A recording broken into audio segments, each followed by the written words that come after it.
Mesdames, Messieurs, bonsoir. Ravi de vous retrouver après une semaine d'interruption. Vous êtes bel et bien sur la chaîne panafricaine Aoussa 7 et c'est votre émission Message unique qui commence.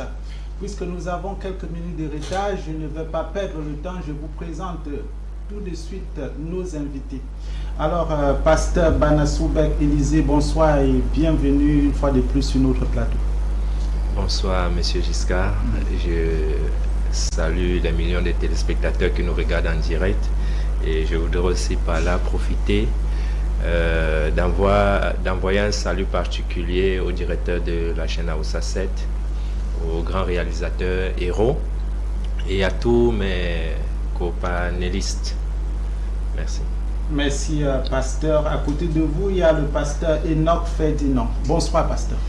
Bonsoir Giscard, bonsoir à tous mes copanélistes. Ravi de retrouver le plateau d'Aruta TV7. Merci.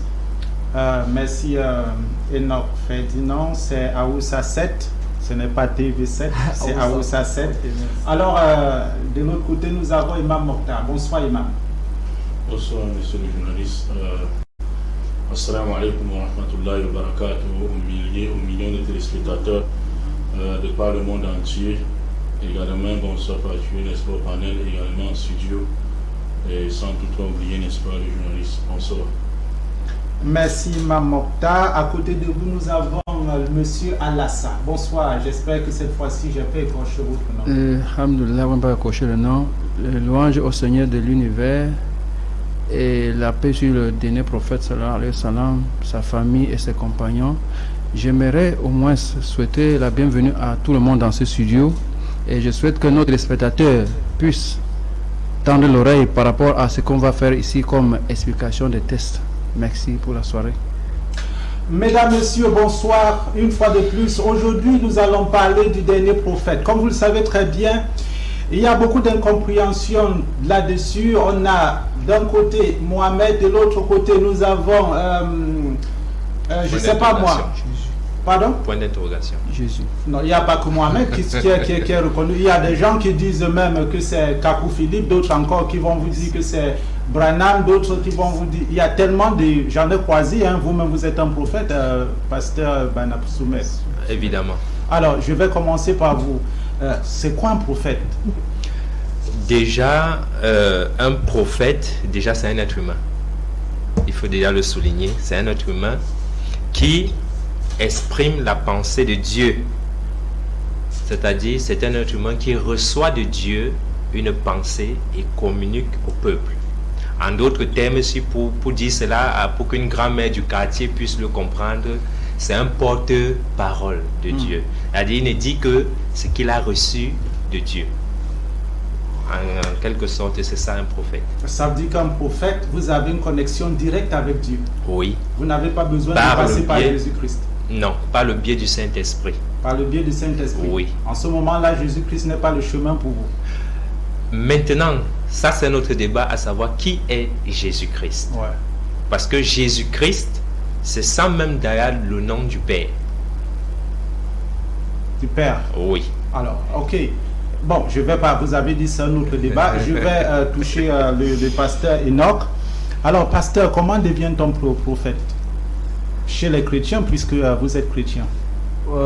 À la question de savoir déjà comment est-ce qu'on devient prophète, il faut noter que c'est pas une chose qu'on devient. C'est pas, on ne devient pas prophète. Vous savez, il y a des gens qui ont souvent des termes vocation et il y a des termes également appel. Les choses de Dieu ne vont jamais être comme celles des hommes, où quelqu'un va aller à l'estique, il apprend le journalisme ou bien il va aller. C'est Dieu qui a ses prophètes, c'est lui qui se choisit ses prophètes et c'est lui qui met en eux, ce sont des êtres humains qui se choisissent et il dépose en eux ses dons, pour pouvoir le don de la prophétie. Amen. Et qui fait de celui-là être un prophète. Amen. Donc on ne le devient pas, c'est un choix de Dieu qui décide, n'est-ce pas, qui peut l'être et qui ne peut pas l'être. Ce n'est pas des hommes qui décident. C'est Dieu qui décide. Ouais. Alors, Imam Mokhtar, c'est Dieu qui décide qui peut être prophète et qui ne l'est pas. Aujourd'hui, dans notre débat, on veut savoir qui est le dernier prophète de Dieu. Selon vous, avant, je ne sais pas si vous êtes d'accord avec ce qui a été dit par les chrétiens, selon vous, le dernier prophète de Dieu, c'est qui? Parce qu'on en a tellement aujourd'hui. Alhamdulillah, comme nous disons toujours que notre passage, c'est pour les téléspectateurs qui nous suivent, n'est-ce pas, dans leur télévision, chez eux, à travers la télévision, leur téléphone, dans leur bureau, dans les rues, etc. Alors bonsoir encore à tout le monde, mes chers frères. Vous savez, tout le monde commence par le concept définitionnel. Prophète, selon l'islam, mes chers frères, c'est celui qu'Allah a choisi, il a inspiré et il a envoyé vers un peuple, n'est-ce pas? Parce que chez nous, en islam, il y a deux, il y a le prophète et le messager. Il y a une différence entre prophète et messager. Le messager, c'est celui qu'Allah a choisi, il a inspiré, il a envoyé vers un peuple qui ne connaissait rien de la loi divine. Alors, il lui inspire le monothéisme pur, c'est-à-dire pour enseigner qui est le véritable Dieu. Et de deux, il donne à ce peuple un code de conduite et de moralité, c'est-à-dire à travers un livre saint qui doit régir leur vie sur le plan social, économique et politique, ou bien encore sur le plan de la justice. Et ça, c'est ce qu'on appelle le messager, ou bien en rasul, en arabe. Et celui qui est prophète maintenant, selon l'islam, c'est celui-là maintenant que Allah a choisi maintenant, il a inspiré pour venir travailler sur les traces des messagers après que le peuple de ces messagers est chuté et tombé dans l'idolâtrie. Voilà ce qu'on appelle, celui qu'on appelle prophète. Donc celui qu'Allah a choisi, il a inspiré pour venir travailler dans les traces du messager, c'est-à-dire pour prêcher et rappeler le monothéisme pur.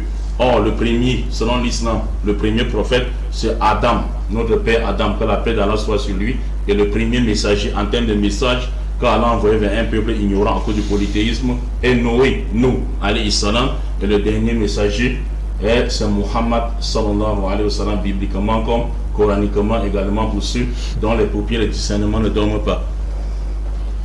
Merci Imam Mokhtar. Alors, Monsieur Alassa, le premier prophète fut Adam, selon Imam Mokhtar. Alors, qui a précédé Adam? Puisque, selon les explications d'Imam Mokhtar, si j'ai bien entendu, le messager précède le prophète. Non, Imam Mokhtar voulait dire, on n'a pas bien suivi, qu'il y a le prophète messager, c'est-à-dire celui qui a le message en même temps un livre. Parce que celui qui est le prophète en même temps messager, il porte le livre avec lui. Mais pourtant, un autre ne porte pas le livre. C'est ce que Mokhtar veut dire. Le prophète ne porte pas le livre. Oui. Prophète messager maintenant, c'est celui qui a le livre avec lui. D'accord. Vous voyez, non. Maintenant, quand on descend plus bas, maintenant, on a le père Adam, comme il a dit, qui passe maintenant par le père Abraham pour que je chute plus mieux. Du père Abraham, maintenant, on fait de lui le père, le porte-flambeau de l'univers, pour que tout le monde puisse passer par lui pour être sauvé. De là, maintenant, dans sa famille, maintenant, on va voir les Écritures qui vont énumérer les temps exacts du dernier prophète. Parce que la Bible a une chronologie du temps du dernier prophète. C'est ce qu'on va essayer de voir. Je précise bien le temps du dernier prophète. Voilà. Vous avez une idée de ce temps et du prophète? On appelle ça le temps de la fin. Oui. Jésus est arrivé avant le temps de la fin. Avant le temps de la fin. Donc, ce qui veut dire que ce n'est pas lui. C'est pas lui le dernier prophète. Oui. D'accord. Prophète Élisée, serez-vous le dernier prophète puisque c'est pas Jésus le dernier prophète? Je ne suis pas le dernier prophète. Comme les frères Il y en a qui musulmans, viendront après vous? toujours, tant que le Seigneur Jésus ne revient pas pour son règne éternel, il y en aura toujours des prophètes. Bon. Et il y a quelque chose que mes frères musulmans ont souligné et dont je suis d'accord avec, c'est que parmi les prophètes, il y a des prophètes messagers. Ceux qui sont porteurs de messages et qui viennent, par exemple, ils ont des livres. Parce qu'il faut comprendre que les prophètes, ils se sont limités à deux. Mais dans la Bible, tout au long de la Bible, de la Genèse à l'Apocalypse, il y a Moi, plusieurs... j'aimerais m'attarder sur votre cas. Vous vous situez dans quel cas là? Je ne sais pas moi. Il y a des... Je suis dans le cas, si je peux le dire, des prophétiseurs, c'est-à-dire ceux qui reçoivent l'Esprit de Dieu et peuvent parler de la part de Dieu, sans toutefois avoir un message comme par exemple le prophète Joël ou encore le prophète Zacharie. Allez, continuez ici. Oui. Donc je disais qu'ils se sont seulement limités à deux, puisque dans la Bible, on a beaucoup de catégories de prophètes. Oui. Bon, ils ont déjà cité deux, c'est-à-dire des prophètes écrivains et des prophètes non écrivains, parce que Adam était un prophète, Abraham était un prophète, mais ils n'ont pas de livre. Vous voyez un peu, les prophètes qui commencent à venir avec le livre, c'est Moïse. c'est Moïse. Bon, après, on a des prophètes de l'Alliance. Donc ceux avec qui Dieu a fait une alliance. Parce que quand on parle aujourd'hui qui est le dernier prophète de Dieu, j'aurais mieux voulu qu'on spécifie.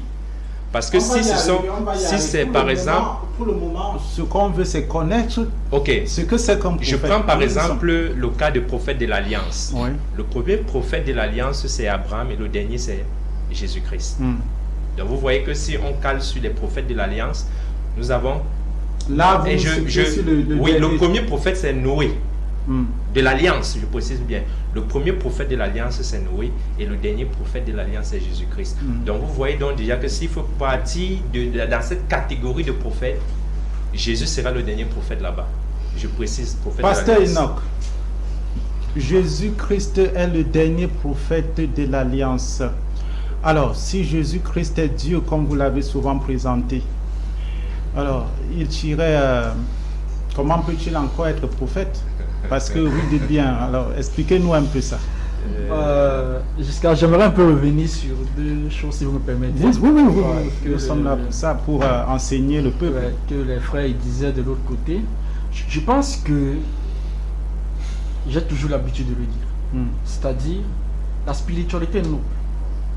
Et il faudrait que nous, qui essayons d'édifier le peuple, qu'on soit beaucoup plus ouvert d'esprit pour que ceux qui nous écoutent ne nous écoutent pas fermement, mais qui nous écoutent dans l'optique d'écouter encore d'autres personnes. Ça va beaucoup ouvrir un peu beaucoup de choses. La Bible déclare que Dieu est alpha et oméga.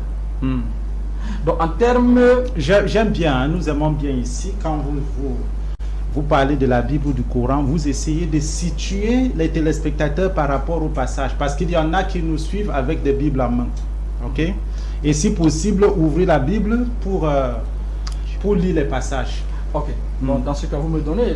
Allez-y. Je vais un peu prendre un verset biblique qui peut essayer de nous aider dans ce cadre-là. Je vais un peu me situer dans Isaïe 45. Allez-y. Pour essayer de comprendre ce que je vais essayer de dire. Isaïe 45.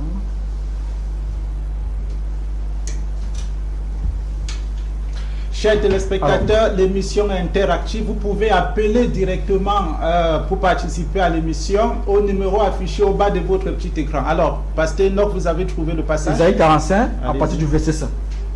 Alors, il est écrit: je suis l'Éternel, il n'y en a point d'autre. Or, moi, il n'y a point de Dieu.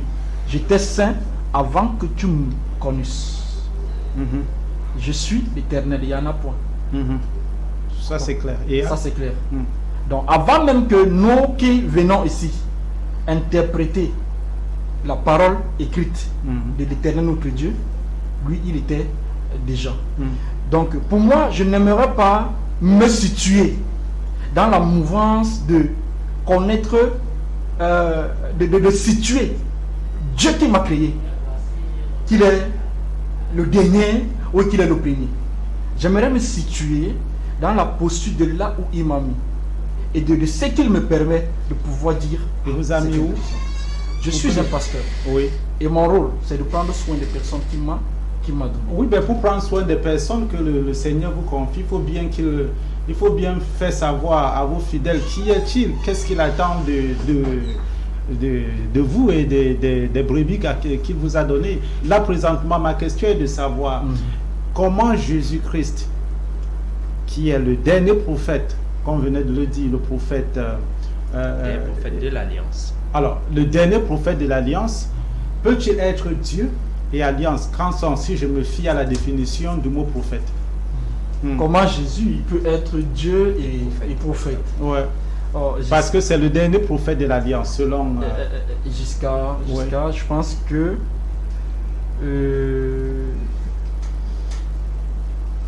Jésus, dernier prophète de l'Alliance, est Dieu. Moi, je ne vois pas une dissociation des choses. Non, il est Dieu et prophète en même temps. Oui. C'est-à-dire qu'il est venu témoigner de lui-même. Oui, je ne vois pas une dissociation des choses. Imam Mokhtar, Jésus, dernier prophète de l'Alliance. Alors, connaissez-vous un autre? C'est pour ça que j'ai dit, lorsque on est baigné dans l'ignorance totale des Écritures, c'est ce que ça donne. Nulle part il est dit dans la Bible ou bien dans le Coran que Jésus-Christ était le dernier prophète de l'Alliance. Il faut savoir que l'Alliance a commencé avec Abraham. S'il faut parler, n'est-ce pas, du père de la foi. Allah, n'est-ce pas, a fait 3 alliances avec Abraham. Première alliance, il dit circoncis-toi et circoncis les gens de ta maison. C'est d'abord lui, avant ses 2 fils.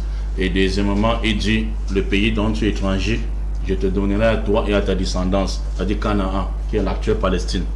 Et de 3 maintenant, il dit, c'est par toi que toute l'humanité sera sauvée. C'est-à-dire, Dieu va susciter d'entre les enfants d'Abraham un messager par qui l'humanité sera sauvée. Voilà, n'est-ce pas, l'alliance que Dieu avait fait, n'est-ce pas, avec Abraham. Et concernant ces 2 enfants maintenant, dans Genèse chapitre 17, verset 17 à 20. Vous avez la Bible, s'il vous plaît. Vous avez la Bible, n'est-ce pas, à côté de vous. Parce que nous, on ne veut pas perdre le temps en lisant, en fouillant sur le plateau. D'accord, allez-y. C'est comme si le jour de l'examen, on demandait à quelqu'un de voir dans ses Il est souvent bien d'apprêter les passages avant. Okay. Voilà. Non, on ne peut pas se placer à Mondovision parce que l'un des critères des musulmans, c'est la vérité. Vous comprenez un peu. Vous pouvez juste vérifier ce que je dis, si c'est que c'est anathème. Donc ici, dans Genèse 17, verset 17 à 20, Dieu dit, très certainement, ta femme Sarah te donnera un fils que tu lui donneras de nom, n'est-ce pas, d'Isaac. Et j'établirai mon alliance avec lui comme une alliance perpétuelle et sa descendance après lui. Dieu dit qu'il va conclure une alliance avec Isaac, que la femme, n'est-ce pas, d'Abraham, Sarah, va donner. Et directement, Abraham a dit que Ismaël vive devant ta face. Dieu dit à l'égard d'Ismaël, j'étais exaucé et j'étais, n'est-ce pas, exaucé. Et Dieu dit maintenant, je le multiplierai à l'infini, il engendrera 12 princes et je ferai de lui une grande nation. Donc les deux enfants ont symbolisé, n'est-ce pas, l'autre l'alliance et l'autre la promesse. C'est-à-dire le fils de l'alliance, le fils de l'alliance c'est Isaac et le fils de la promesse c'est Ismaël, selon Genèse 17, verset 17 jusqu'à 20. Maintenant il fallait que dans la maison, puisque Dieu a dit et sa maison après lui, pas l'humanité, il fallait que, n'est-ce pas, l'alliance commence chez Isaac. Alors le premier homme à qui Dieu a fait l'alliance avec lui dans la maison d'Isaac était, n'est-ce pas, était Moïse. Mes chers téléspectateurs, vous pouvez, n'est-ce pas, voir ça dans vos Bibles, dans Exode chapitre 19, verset 3 à 5. Dieu dit ceci aux enfants d'Israël. Il a donné les commandements, 613 commandements. Dieu l'avait résumé en 10. Et il a dit ceci, si vous observez mes commandements, vous ne violez pas mes alliances, vous serez mon peuple et je vais vous considérer éternellement. Et dans le Coran, Allah nous a rappelé ça, dans le Coran chapitre 5, verset 12. Allah dit, nous prîmes. Allah a pris l'engagement des enfants d'Israël. Nous nommons 12 chefs d'entre eux. Allah dit, je suis avec vous. Pouvez-vous acquitter la prière, la zakat, et vous aider mes messagers. Et vous faites un bon prêt à Allah. J'effacerai vos méfaits et je vous ferai entrer sur le jardin pour les rues, c'est-à-dire le paradis. Mais à cause de leur violation d'engagement, vous allez trouver ça, chers téléspectateurs, dans Ésaïe chapitre 24, versets 4 à 5. Où, n'est-ce pas, Ésaïe dit, le pays est très languissant, parce que les chefs des peuples sont abandonnés et le peuple également ruiné parce qu'ils violaient les alliances de l'Éternel. Ils violaient, n'est-ce pas, sauf un petit nombre d'entre eux. Ésaïe chapitre 24, versets 4 à 6. Sauf un petit nombre d'entre eux. Et le Coran dit la même chose au dernier paragraphe du verset 12 de la Sourate 5. Allah dit, sauf un petit d'entre eux. Et le petit d'entre eux là qui était resté sans violer l'alliance, Allah était redevenu sur sa décision et avait décidé de faire une nouvelle alliance avec les 2 maisons d'Israël. Parce qu'après la mort du roi Salomon, 913 avant Jésus-Christ, chers téléspectateurs, Israël s'est divisé en 2. Le nord, capitale Samarie, et le sud, capitale Jérusalem, fondé par le roi David. Et le nord était fondé par le roi Omri, un roi qui a, n'est-ce pas, vécu, n'est-ce pas, 870 avant Jésus-Christ. Et là maintenant, c'est après Salomon, n'est-ce pas, quand Israël s'est divisé en 2, le nord et le sud. Le nord, capitale Samarie, comme nous avons dit, et le sud, capitale Jérusalem. Alors Dieu a décidé de faire une nouvelle alliance avec les enfants d'Israël. Vous allez trouver ça dans Jérémie 31, verset 31 à 34. Dieu dit, voici que les jours viennent où je ferai avec les 2 maisons d'Israël. C'est bien mentionné. Les 2 maisons d'Israël, pas l'humanité. Parce que ça commence par leur ancêtre. Dieu avait dit, je vais faire alliance avec Isaac et sa maison après lui. C'est pour ça que Dieu dit, les deux maisons d'Israël, une nouvelle alliance. Non comme l'alliance que je traitais avec leur père, c'est-à-dire l'alliance qu'ils ont violée, la loi de Moïse, quoique je fusse leur Dieu, dit l'Éternel. Voici l'alliance que je ferai avec les deux maisons d'Israël. Après ces jours, je mettrai mes lois au-dedans d'eux. C'est-à-dire, Dieu dit, c'est la loi qui continue. Parce que la première alliance était basée sur les lois. Et maintenant, toutes ces lois-là, il fallait observer. Et quand tu violais une loi, tu étais coupable de toutes les autres lois. Maintenant, Dieu dit, cette fois-ci, comme c'était écrit dans les tablettes, ça va être écrit dans le cœur des hommes. Et le messager garantissant l'ancienne alliance était Moïse, et le messager garantissant la nouvelle alliance était Jésus-Christ. Donc si Jésus-Christ est dernier prophète de l'alliance, il n'est que venu sceller l'alliance que Dieu avait conclue, n'est-ce pas, avec Isaac dans Genèse 17 par son père. Et Jésus l'a dit, qu'il a scellé l'alliance. Il a dit qu'il a scellé l'alliance des enfants d'Israël. Mais au vu de l'humanité, est-il le dernier prophète de l'alliance? La Bible ne le dit pas. C'est pour ça qu'il a pris la parabole de la parabole de vigneron. Vous reconnaissez quand même, c'est le dernier messager. Vous avez fait la différence entre messager et prophète tout à l'heure. Si vous suivez mon développement, on ne peut pas poser ce genre de questions. Franchement, pourquoi? Ça recommence. Non, allez-y. Respect sur le plateau, s'il vous plaît. Non, parce que par respect pour les téléspectateurs. Allez-y. Il rit par-ci, par-là. Non, c'est pas normal. Rit par-ci, par-là. Nous sommes quand même dans une émission responsable des vérifications des Écritures. Il faut me démentir par les Écritures. Là, je vous dis, ils ont donné une affirmation qui est gratuite, qui n'est pas dans la Bible, que Jésus-Christ est le dernier messager de l'Alliance et prophète. J'ai dit, s'il n'est que dernier prophète de l'Alliance, ce n'est que pour les enfants d'Israël. Et j'ai commencé la genèse de la chose. À la fin, vous me demandez encore, vous reconnaissez qu'il est prophète, n'est-ce pas? Mais c'est ça, c'est jamais parlé de prophète. Vous avez dit ici le dernier prophète ou bien, n'est-ce pas, messager? Nous avons dit la différence entre messager et prophète est que le messager vient apporter un livre à un peuple qui n'a jamais connu Dieu. Et ici, Jésus est venu apporter, n'est-ce pas quoi? Un livre qui était l'évangile, qui n'est que le reflet de la Torah. Voilà, j'ai détaillé tout ça. L'ancienne alliance et la nouvelle alliance. La nouvelle alliance vient confirmer l'ancienne alliance en écrivant dans le cœur des hommes.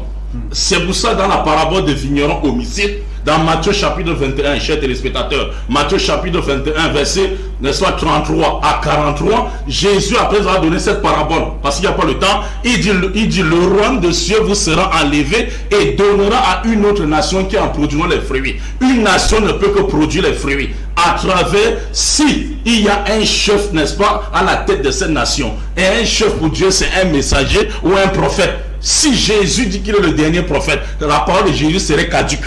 Parce qu'il y a une nation qui viendra, que lui-même a annoncé. Et également dans le livre d'Apocalypse, il a dit à Jean, dans Apocalypse chapitre 14, ou Révélation 14, versets 6 à 7, il dit, je vis un autre ange qui volait du milieu du ciel, avec un évangile éternel destiné à toute nation, toute tribu, toute langue. Et le message salvateur de cet évangile était, craignez Dieu, l'heure de son jugement est arrivée, adorez celui qui a fait les cieux et la terre et les mers. Donc Jésus n'est que le dernier prophète de l'alliance que Dieu a conclu avec Abraham par son fils Isaac. Et personne ne peut démontrer le contraire. Merci Imam Mokhtar.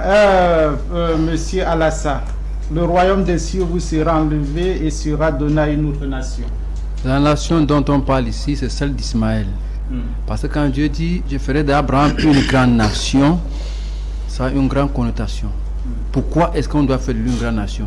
Parce qu'il doit donner à ses enfants les conseils pour qu'ils puissent garder la voie de Dieu et de mettre en pratique la loi de Dieu. Voilà le but. Dieu choisit par excellence d'abord Ismaël pour faire de lui une grande nation. Plus tard maintenant, Dieu conclut avec Isaac une alliance qui est familiale. Quand on dit mon alliance avec toi, c'est pour toi et les enfants après toi. Ça s'arrête de Jacob et Ésaü. C'est la famille de Isaac. Isaac maintenant, qui est l'ancêtre des deux peuples, les Édomites et les Israélites. Mais ce que les gens ne comprennent pas, que Jésus ne vient même pas pour les enfants qui sont Édomites, il vient que pour les Israélites. Précision, parce qu'il y a Édom et Israël, Ésaü et Jacob. Jésus vient perdre le peuple d'Israël, pas les peuples de la maison de Isaac.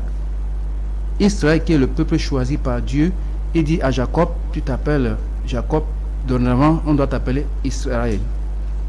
Plus tard maintenant, il a eu 13 enfants. Une qui était fille, Dieu a reconnu 11 comme tribus. De la 7 tribus qu'on a gardées, il y a Benjamin et Judas qui sont restés dans le vrai culte Jésus vient pour les 10 familles qui sont rebellées contre Dieu pour entrer adorer le veau d'or en Samarie. Et si aujourd'hui nos frères nous font comprendre que Jésus est le sauveur du monde et le dernier prophète, ils ont mis leurs doigts là où il ne faut pas. Pourquoi je dis cela? La prophétie qui dit qu'il y aura le dernier prophète, ça commence depuis Enoch. Après Enoch, Moïse a essayé de relier cela. Enoch dit qu'un envoyé de Dieu viendra pour le temps de la fin. Après Enoch, Moïse a repris ça dans Deutéronome 33, verset 2. Maintenant, quand il parle de cette même prophétie avec Enoch, ça veut dire qu'il y a quelqu'un qu'on attendait. Maintenant, quand Dieu vient maintenant dans les Écritures, il va nous prendre Deutéronome 18 pour situer 2 personnes. Il dit 2 personnes comme Moïse. Dieu dit, d'entre tes frères, je susciterai un prophète comme toi. Il dit, d'entre tes frères. Et Dieu prend encore la deuxième fois, il dit, d'entre leurs frères. C'est 2 pronoms possessifs qui désignent 2 familles autres. 2 personnes comme Moïse. Qui est comme Moïse parmi les Israélites? C'est Jésus. Qui est comme Moïse en dehors des familles d'Israël? Parce qu'il y a la famille d'Israël qui est restée avec le dernier prophète chez eux. Et le dernier prophète pour l'humanité, on va voir que Dieu dit par la bouche de Jacob que ma maison, qui est la maison de Juda, détient le sceptre. Ce sceptre doit rester provisoirement jusqu'à l'avènement d'un individu. Jésus venant dans la famille de Juda ne pouvait pas être celui-là parce que le sceptre doit quitter cette maison pour aller ailleurs. Si on crevait l'abcès. Pour crever l'abcès, ça vous dit que le dernier prophète s'est levé en Arabie. Le lieu plus exact, c'est en Arabie. C'est qui? C'est Mohammed sallallahu alayhi wa sallam qui s'est levé après tous les prophètes envoyés par Dieu. Merci.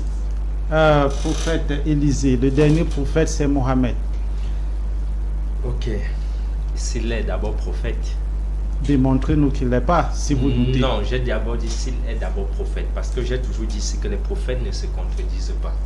Les prophètes ne viennent que confirmer ce qui a déjà été dit depuis la Genèse. Et je suis surpris que lorsque certaines personnes veulent parler, ils commencent d'abord par des propos injurieux. Pourtant, n'est qu'ignorant même d'abord celui qui pense qu'il a le monopole du savoir. Je pense qu'ici, si je veux lire dans le livre de Genèse au chapitre 9, c'est pas moi qui écris ce livre, il est écrit: Dieu parla encore à Noé et à ses fils avec lui en disant, voici, j'établis mon alliance. Ça c'est Noé. J'établis mon alliance avec vous et avec votre postérité après vous, avec tous les êtres vivants qui sont avec vous, tant les oiseaux que les bétails et tous les animaux des champs. Je vais sauter, je viens au verset 11. Il dit, j'établis mon alliance avec vous.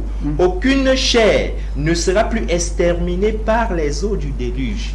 C'est une alliance qui a été faite entre Dieu et Noé. C'est pourquoi j'ai dit le premier prophète de l'alliance, c'est Noé. Et je dis maintenant le dernier, c'est Jésus-Christ. Parce que quand Jésus-Christ vient, et il a souligné ça, je dis merci. Il dit que si Jésus est venu comme prophète de l'alliance, c'est pour sceller. En français, que veut dire sceller? On ne scelle pas quelque chose qui est vide. Même une boîte qui est scellée, ça veut dire que ça a été rempli. Après, on a scellé. Alors, si Jésus est venu sceller, selon ses propos, ça veut dire que Jésus est venu donc confirmer l'alliance qui a été faite depuis l'origine. C'est pourquoi j'ai dit Jésus est le dernier prophète de l'alliance. Maintenant, j'ai dit, s'il faut parler des prophètes maintenant du temps de la fin, je vais vous dire, il y a les 2 témoins de Apocalypse 11. C'est eux les derniers prophètes. Parce que les 2 témoins d'Apocalypse 11. Oui, parce que plus explicite pour il y a du temps. Nous allons arriver. Il y a du temps. Je dis, quand on parle du dernier prophète de Dieu, j'ai bien dit, il faut situer de quel prophète on parle déjà. Parce que ce que nos frères musulmans ne savent pas, c'est que dans la chronologie du plan de la rédemption de Dieu, il y a l'âge qu'on appelle l'âge des églises, où le premier prophète de l'âge des églises, c'est Paul, qui est le premier prophète. Et dans l'âge des églises, il n'y a que 7 messagers. Il n'y a que 7 messagers. Quand vous lisez Apocalypse chapitre 1, vous allez le retrouver là-bas. Les 7 étoiles que Dieu tient dans sa main. Et dont le 7e, c'est William Marion Branham. Qui est Donc, le dernier le- prophète, je situe bien, Allez-y. c'est une situation. Le premier dans l'âge des églises, je précise, c'est Paul. Et le dernier prophète de l'âge de l'église, c'est le prophète William Marion Branham. Voilà. Maintenant, s'il faut prendre dans d'autres paramètres maintenant, on a eu des prophètes, par exemple, dans la période exilique, puisque dans la période d'exil, il y a d'abord la période avant l'exil, il y a la période après l'exil. Donc dans cette période-là, il y a aussi des catégories de prophètes qui sont venus, dont il y a eu un premier, il y a eu un dernier. Maintenant, quand vous prenez le livre de Joël chapitre 2, la Bible nous dit que dans les derniers jours, Dieu va répandre son esprit sur toutes les chairs. Et les jeunes gens auront la capacité de prophétiser. D'où je fais partie de cette catégorie, c'est-à-dire ceux qui reçoivent une inspiration divine et apportent au peuple. Donc je ne suis pas un prophète comme par exemple Moïse ou Jésus ou Branham. encore Branham ou encore non. Il y a beaucoup de catégories de prophètes. Même à l'époque de Pierre, mes frères peuvent peut-être appuyer là-dessus, on avait un prophète qui s'appelait Agabus, qui a dit des choses qui se sont accomplies. Donc nous allons venir en profondeur. Je ne sais pas si mon frère a quelque chose à ajouter. Alors, si vous n'avez plus rien à dire, lui, le dernier prophète de l'âge des églises, c'est Marion Branham. Je ne sais pas si j'ai bien prononcé. William Marion. William Marion, vous en tant que chrétien. Bon, je n'entre pas dans un jeu de la religion. Non, nous sommes là Je suis, nous travaillons pour les Et téléspectateurs. il faut qu'ils m'écoutent. C'est que Bah, je vais voilà. essayer de dire. Parce qu'il y a des. Je pense. Parce que quand je dis je n'entre pas dans le jeu de la religion, ça veut tout simplement dire que je n'entre pas dans le jeu de celui qui est musulman, celui qui est catholique, celui qui est brahmiste, celui qui est. Non, je n'entre pas dans ce jeu jusqu'à. Donc je me veux celui-là qui croit aux Saintes Écritures. Et que disent les saints Et qui a- Écritures et qui a- par rapport à Marion Branham? Et qui a pour mettre. Marion Branham n'a jamais été cité dans la Bible. Je ne sais pas, donc je n'ai pas encore lu D'accord. ça, qu'il a été cité dans la Bible, de la Genèse à l'Apocalypse, avec les 69 livres, qu'à mon niveau je médite. Je n'ai jamais suivi son nom. Mais je ne peux également nier le fait qu'il soit cette lampe révélée, prophète de Dieu, pour éclairer une partie.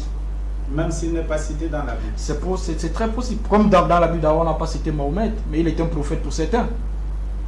C'est pas si je comprends. Dans notre Bible, il n'y a pas Mahomet, mais il était un prophète pour certains. Et on voit des exploits qu'ils font dans le respect de la prophétie qu'il a donnée selon le canon qui les anime. Donc moi, je n'entre pas dans le jeu de la religion, de X, Y. Sinon, je serais en train de parler de mon père spirituel. Je suis en train de parler des livres que mon père a écrits, des livres de mes mentors. Non, mais quand tu essayes de me dire, viens ici, je pense que c'est pour apporter ma part de contribution que Dieu m'a mis à cœur. Voilà. Donc je n'entre pas trop dans ce jeu de la... C'est pour ça que je voulais mieux me justifier. Donc, pour revenir à ta question, tu demandais qui est le dernier prophète. Oui. Alors, je ne vois pas un dernier prophète. Je suis très désolé de le dire ici. Non. Je ne le vois pas, c'est vrai que le monde s'est arrêté. S'il y a un dernier S'il y a un prophète, c'est que dernier. le monde s'est arrêté. Par contre, si nous allons dans le concept que mon frère développait et celui que Mokhtar développait, les prophètes d'Alliance, les prophètes il y en a, il peut y avoir des lignes. Mais je me situe dans deux choses dans la Bible. Actes des Apôtres 2, le jour de la Pentecôte. Et je me situe également dans le livre de Joël 2, 28-29. C'est là où je suis. Comme pour dire aujourd'hui, tous ceux qui sont ici sur ce plateau, ils vont peut-être le nier, ils vont peut-être me houiller, mais ça, à la base, ils vont dire peut-être qu'ils ne sont pas messagers ou sont prophètes, mais anyway, ils sont des prophètes ici. Ils ont un message qu'ils ont reçu de Dieu ou bien de qui sont en train de passer ici. Alors, si on devait qualifier, quelqu'un devrait être un dernier ici, tu ne pouvais pas nous inviter ici. Parce que ce qu'on vient ici, c'est un message reçu qu'on vient révéler ici. Donc je ne veux pas me situer sur la religion. Je ne veux pas me situer sur des choses qu'il a dit et non. Chacun de nous qui est ici, à partir de ce qu'il dit, que ce soit le Coran, que ce soit la Bible, reçoit de cet esprit quelque chose qu'il doit dire. Je vais prendre un exemple ici. Qui de nous est en train de relayer, tu vois, par la bouche, ou bien par la langue, ou bien par... On peut révéler quelque chose par l'esprit de quelque chose, mais pas par la chair de quelque chose. Donc, ça veut dire que quand monsieur Alassa, il prend par exemple la peine ou bien le temps de pouvoir expliquer quelque chose. C'est ce qu'il a compris. Mais moi, ce qui m'intéresse, c'est la spiritualité de sa révélation. C'est ça qui peut nourrir mon esprit. C'est ça qui peut nourrir mon âme. Et je pense que c'est ce que les gens ont besoin. Parce que plusieurs peuvent lire, ils ne comprennent pas. Plusieurs peuvent non plus être, ils ne comprennent rien de ce qu'il dit. Donc, jusqu'à mon frère, je ne peux pas entrer dans ce jeu de religion et faire l'apologie de quelqu'un en train de dire il est le dernier prophète. Non, il n'a pas créé ce monde. Parce que jusqu'à aujourd'hui, ils ont dit des choses, certaines qui s'accomplissent, certaines qui n'ont pas dit, qu'on voit s'accomplir aujourd'hui. C'est la possibilité. Donc je ne peux pas m'arrêter sur le jeu de la religion, sur l'apologie des gens, non. Mais je peux les voir comme des modèles, comme des canons, et apporter quelque chose d'autre. Donc je me situe dans Actes des Apôtres et Joël 2. Il y aura des prophètes, il y en aura et il y en a. Et c'est là où je me situe. Donc je ne vois pas un dernier prophète. Merci. Alors, je reviens vers vous, Monsieur Lessa. Vous nous avez donné le nom du dernier prophète, mais là, le pasteur Enoch trouve qu'il n'y a pas de dernier prophète et que s'il y en avait, le monde serait arrêté. C'est parce que les gens n'ont pas compris ce que Dieu veut pour eux. Expliquez-nous. Dieu a dit à Abraham, en toi seront bénies toutes les familles de la terre, en une personne. Et il dit, certainement, il deviendra une grande nation. La nation, là, c'est quand le dernier arrive pour rassembler tout le monde autour d'un même Dieu. Je vais vous donner les époques, vous allez vérifier dans la Bible. Allez-y. Parce que quand on commence d'abord ici, dans l'époque antique, du temps même d'Ésaïe, que je prends même là, on dit au chapitre 2 d'Ésaïe 2, qu'on peut vérifier. Ce sont les époques. Après cela, maintenant, on va remonter dans Daniel 12, Daniel 9, versets 24 à 27, où on parle que les prophètes et les prophéties et le prophète vont être scellés. Maintenant, quand on parle à Daniel 12, verset 4, on parle d'un livre qu'on a scellé pour le temps de la fin. Un livre scellé pour le temps de la fin. Quelle est cette époque? Et quand cette monsieur, dont Genèse 49, verset 10, viendra pour que tout le monde, d'après David, d'après Jacob, le suivront quand il arrivera.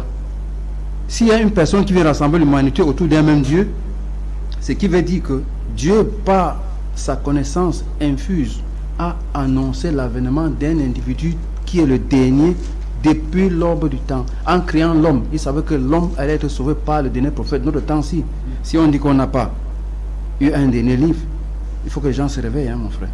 Pourquoi je dis que les gens doivent se réveiller? Parce qu'il faut, quand on lit les Écritures, c'est pas pareil comme l'étude des Écritures. Certains ont lu les Écritures.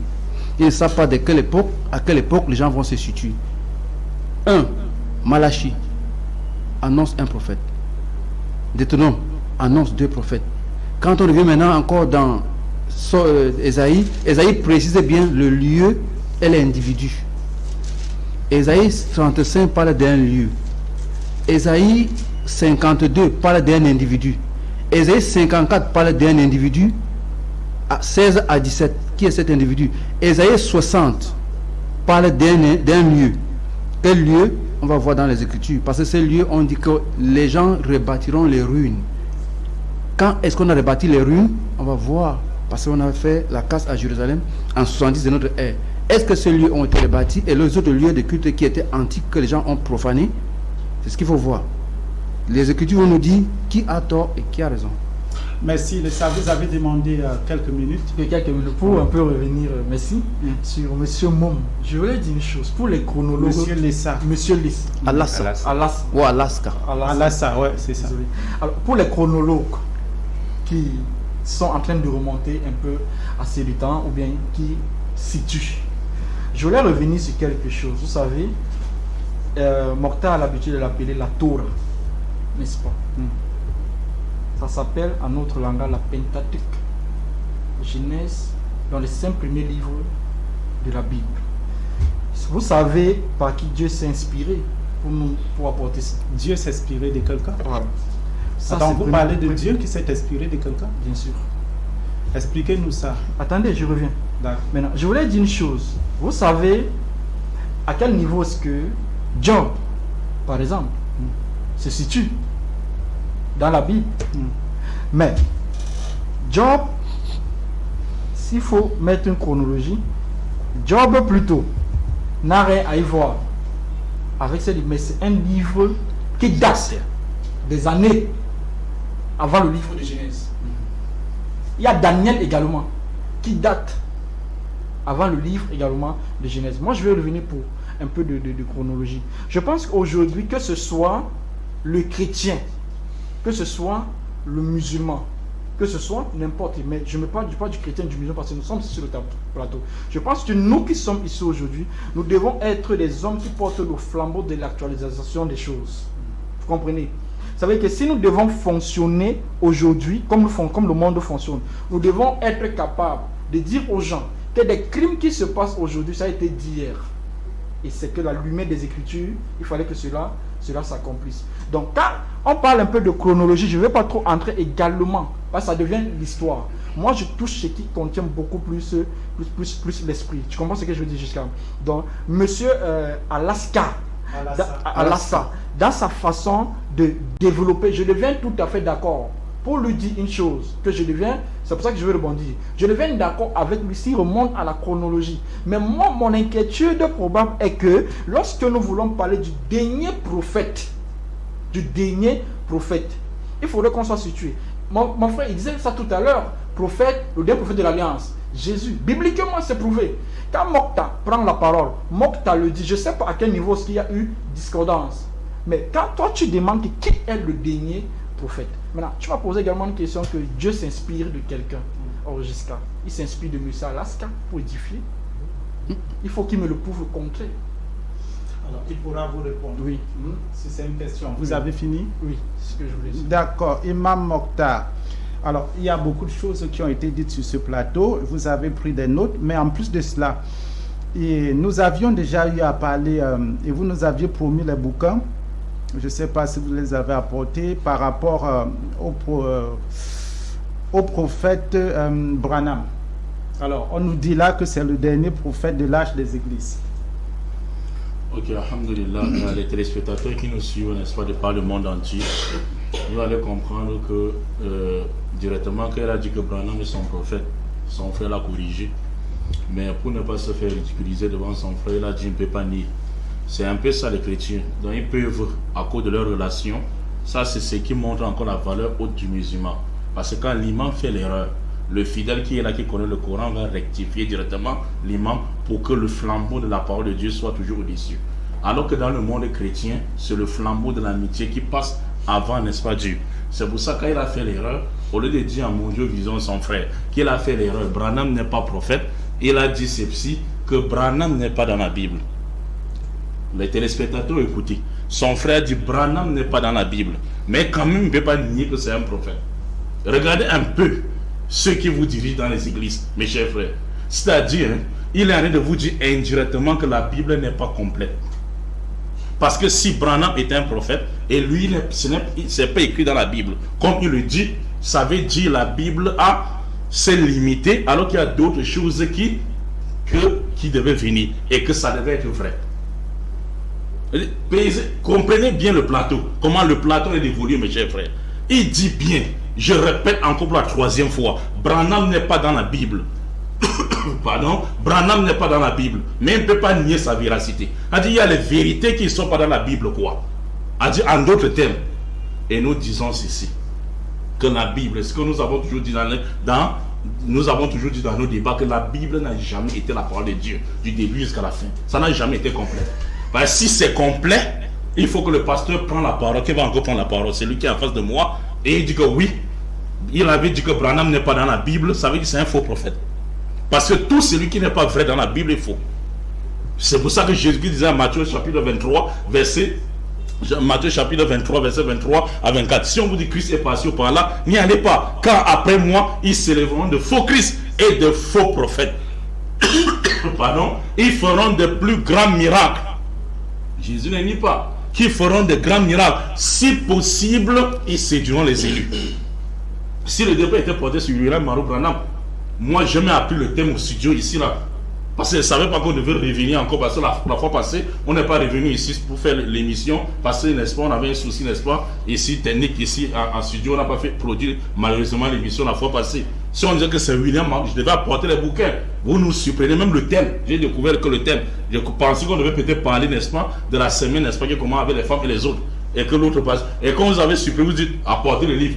On n'a pas apporté le livre. Mais non, on peut donner juste le critère biblique et coranique pour reconnaître un véritable prophète de Dieu. Dieu avait dit à Moïse, chers téléspectateurs, dans Deutéronome 13, versets 1 à 6, Moïse, s'il se lève du milieu de toi, quelqu'un qui se dit prophète, il fait les miracles, tu les vois s'accomplir. Il fait les prodiges, les magies, vous les voyez s'accomplir. Mais si par après Moïse, il vous invite, allez adorer un autre Dieu que n'a connu ni toi, ni les enfants d'Israël, c'est-à-dire qui n'est pas Elohim, ni Yahweh. Donc sa prédication ne commence pas par là, déclarer anathème. Et s'il continue, Moïse tue-le. Le premier critérium nécessaire dans la Bible pour reconnaître un messager véritable de l'éternel, c'est qu'il va prêcher le véritable monothéisme de cet éternel. Tu ne peux pas dire je suis envoyé de l'éternel, tu commences par prêcher sur les baptêmes, tu commences à prêcher sur le marché, comment l'économie. Qui t'a envoyé alors? Fais connaître le nom de celui qui t'a envoyé aux hommes, mais pour eux. Et William Maro Branham, c'est Jésus qui est Dieu. C'est-à-dire une chose déchet, que c'est Jésus qui est Dieu. Et vous avez vu, Branham, c'est d'ailleurs un sectariste du franc-maçonnerie et illuminatiste et qui ne descend pas d'Abraham. Or, Dieu dit, c'est par toi, Abraham, que toutes les familles de la terre seront sauvées. Ils appellent William Maro Branham, c'est lui qui est venu pour l'humanité. Est-ce que William Maro Branham descend d'Abraham? Rendons notre plateau professionnel et classique. C'est ce que j'ai toujours réclamé ici. Rendons notre plateau. Nous avons derrière cet écran les gens qui nous suivent plus intelligents. Dieu dit c'est par toi Abraham que toutes les familles de la terre seront sauvées. Donc démontrez-nous dans la Bible. Parce que ton frère dit qu'il n'est pas dans la Bible. Démontre dans la Bible, dans ta Bible, que William Maro Branham vient d'Abraham. C'est ça, c'est là où le débat. C'est pour ça que les deux enfants de l'alliance, si le messager final qui vient pour l'humanité ne viendra pas d'Isaac, de Sarah plutôt, automatiquement doit venir à Dakar, qui sont les deux épouses et les fruits des entrailles d'Abraham. Et c'est pas Abraham. Si ce n'est pas les deux, si c'est les six de Ketura. Donc rendons le débat professionnel et classique, s'il vous plaît. Arrêtons de parler des gens du déchet du quartier, machin truc, même si c'est lui qui sort au village, il est prophète, on va le mettre sur le plateau. Non, nous parlons des gens abrahamiques ici. Et la Bible est abrahamique.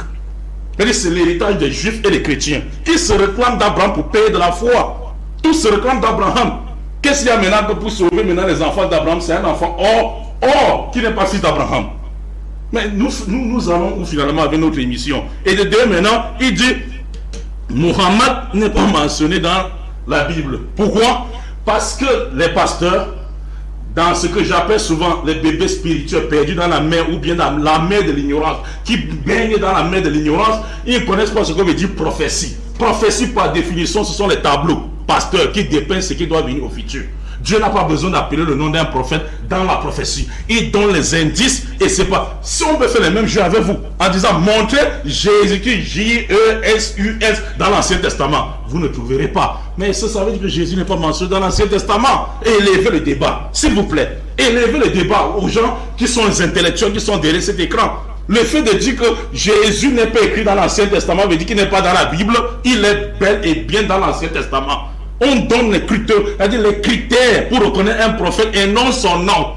Si maintenant vous acceptez ce jeu, montrez-nous Mohammed, on vous dit montrez-nous Jésus, J-E-S-U-S, dans l'Ancien Testament, et vous ne montrerez pas, ça n'existe pas. On dit le Messie sera comme ça, il sera comme ça, comme Isaïe 61, l'Esprit du Seigneur est sur moi, et roi, Adonai Elohim Eléa. Il m'a envoyé pour proclamer la délivrance aux captifs, ouvrir les yeux des aveugles et rendre libres les opprimés. Dans Luc 4, verset 18 à 19, il a lu dans le temple de synagogue, la synagogue chez les Juifs, il a dit, cette prophétie que vous venez de lire, c'est moi, on l'a jeté hors du... Qui t'a dit qu'on appelle le nom d'un prophète dans la prophétie? Élevons le débat. Ceux qui sont derrière sont intelligents. Élevons le débat. Cessez de laisser le débat au niveau élémentaire.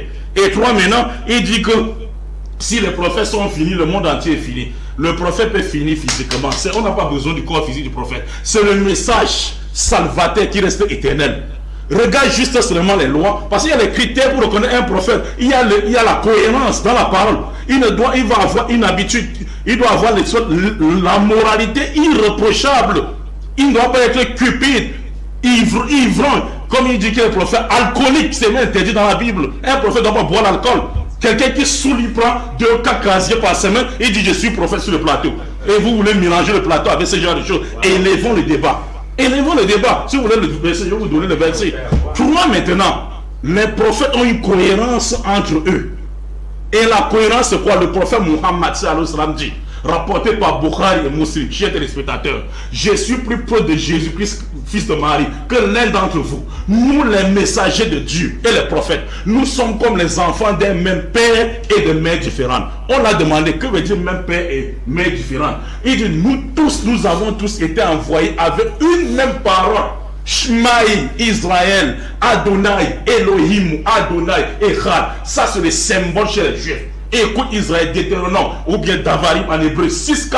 Écoute Israël, l'éternel notre Dieu est l'unique éternel. On reconnaît un messager véritable de Dieu, quand l'unicité absolue qui est la base fondamentale de l'islam. Pas que quand quelqu'un veut devenir musulman aujourd'hui, il dit que Dieu est unique.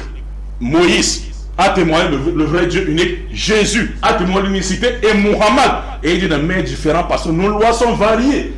Nos lois sont variées. Pourquoi? Parce qu'ils n'ont pas fait les mêmes époques. Dieu donnait une loi à un prophète pour traverser son époque. C'est comme ça, la salutation du 7e siècle n'est pas le 8e, ni le 9e. Il faut que celui qui soit le prophète de notre époque donne, n'est-ce pas, un code de conduite et de moralité qui doit répondre, n'est-ce pas, aux exigences de notre époque. Je peux prendre une loi Moïse, une loi mosaïque, une loi du Christ et une loi de Muhammad. Et vous, je vous laisse de juger vous-même. Qui est le prophète de ce temps? Moïse vous dit, si on surprend quelqu'un à flagrant de lit d'adultère, lapidez-le à mort.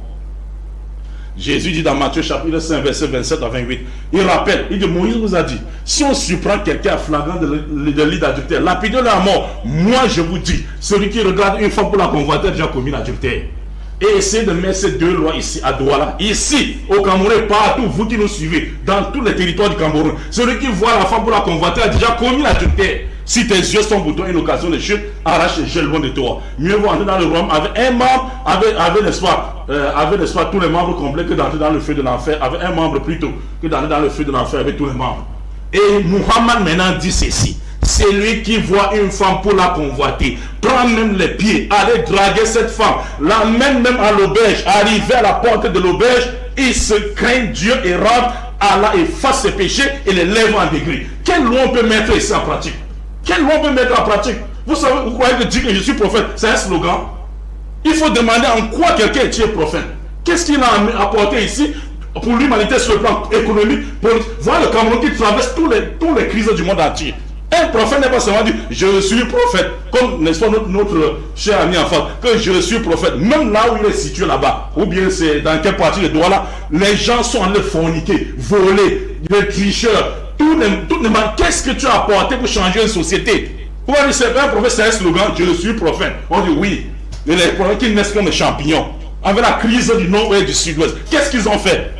C'est un slogan, on n'est pas ici pour un slogan, mais regardez Muhammad, qui est venu trouver sa société comment? Adorant 360 idoles. Les Arabes vivaient dans le barbarisme et dans l'obscurantisme total. Pour celui qui a étudié l'histoire, il a réduit tout ça en un seul Dieu. Qui est le Dieu de qui? Il dit le Dieu d'Abraham. Maintenant, regardez la vie des Arabes. Avant Muhammad et la vie des Arabes après Muhammad. Qui peut concurrencer les Arabes sur le plan économique, politique et même social au monde entier? Qui? Personne. C'est ça qu'on appelle celui qui a changé sa société là. Et celui qui veut changer votre société. Si Jésus ne peut pas organiser votre vie sur la terre, il vous permettrait d'entrer au paradis. Vous voyez, un prophète, c'est un slogan. Donc ici, je vais chuter maintenant et dit ceci que Muhammad est un prophète. Ça veut dire le monde est fini. Non. On n'a pas besoin du corps des prophètes. Il va donner un enseignement qui doit rester éternel. Et je vous ai montré comment Muhammad a enseigné, comment Jésus a enseigné. Et pas qu'on les reconnaît, on les reconnaît, mais c'était temporaire. Parce que l'un, on ne peut pas mettre en pratique. Donc, essayez plutôt d'entrer. Il a dit là, il est prophète. Donc, choisissez seulement un domaine. Voilà la mort de Martinez. Qu'a dit lui dans sa Bible, avec les preuves, sur, n'est-ce pas, quelqu'un pour que l'autre ne subit pas comme ça. Et de la société. Vous voyez qu'un prophète vient, Dieu envoie un prophète seulement venir danser à l'église. Pour venir danser, chanter, danser à l'église. Non. Et on va voir la cohérence et la ressemblance dans leurs paroles. La parole de qui? Des messagers. Donc c'est ça. Donc nous, je demande ceci, monsieur le journaliste, élevons le débat à un niveau professionnel. Il a dit que William Marou Branham, et il faut qu'il nous démontre que William Marou Branham descend d'Abraham et de Dieu, que son frère confirme. C'est moi qui pose les questions, vous avez fini. Alors, prophète Élisée, Imam Mokhtar vient de donner un peu quelques éléments. Je suis sûr qu'il y en a d'autres qui prouvent que le prophète Mohammed est le dernier prophète. Alors, qu'est-ce qu'il fait de vous? Vous me laissez terminer, s'il vous plaît. Qu'est-ce qui fait de vous prophète, et qu'est-ce qui fait de Mariam Branham prophète? Ok. On commence par vous d'abord. Je l'ai dit d'entame de jeu que le prophète est un être humain qui reçoit la pensée de Dieu par l'inspiration du Saint-Esprit et le communique au peuple. Maintenant, je viendrai à moi parce que le thème c'est le dernier prophète. Je vais vous répondre à ce qui me concerne. Mais je voudrais d'abord revenir dans beaucoup de choses que l'imam Mokhtar a dit. Allez-y. Donc, je dis bien, c'est lui-même qui se baigne dans sa mer de l'ignorance parce qu'il ne connaît absolument rien.